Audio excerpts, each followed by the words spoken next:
আমাদের জীবনের তাই আমাদের যে মোহাম্মদ সাল্লাল্লাহু আলাইহি সাল্লামকে ভালোবাসি সেই কলঙ্করা আমাদের মোহাম্মদ সাল্লাল্লাহু আলাইহি সাল্লামকে কটুক্তি করেছে, কলঙ্ক করেছে। সেই বেঈমানদের সঙ্গে আমরা সে তাদের ফাঁসি চাই। আমাদের মুসলমান এক বিন্দু রক্ত থাকতে রাসূল সাল্লাল্লাহু আলাইহি সাল্লামকে একটি কথা বলি, আমরা এক বিন্দু রক্ত থাকতে আমরা তাদের ছেড়ে দেবো না। সাহায্য করে গেছি, 16 বছর সাহায্য করেছে, ইসলামের বিরুদ্ধে অনেক কথা বলেছে, তারপরেও সাহায্য করে গেছি। আজ যে নাস্তিকরা অনেক কথা বলে গেছে, তারপরেও আমরা কিছু বলতে পারিনি।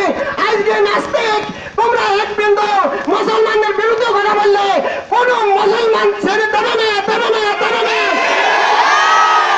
প্রমাণ দেখার পরে আজকে বিশ্বের ভিতরে সব মুসলমান একত্র হয়ে আজকে প্রতিবাদ মিছিল করতে হয়েছে।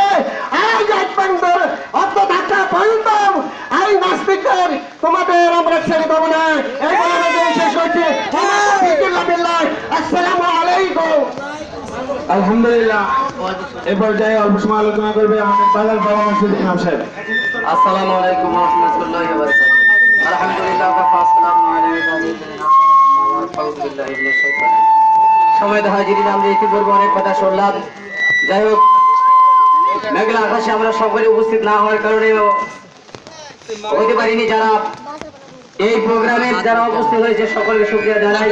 আর সে মহানবুল আলামিনের কাছে দোয়া করি যে প্রতীকে আবদ্ধ হয়ে আমরা রাস্তায় নেমেছি, শুধু এই নয়, সামনে যে প্রজন্ম আসবে রসুলকে নিয়ে, আলেম ওলামাদের নিয়ে যারা কটূক্তি করবে, ব্যঙ্গ করবে, আমরা সকলে তাদের দাঁত ভাঙার জবাব দিয়ে প্রস্তুত পারব কিনা পারে।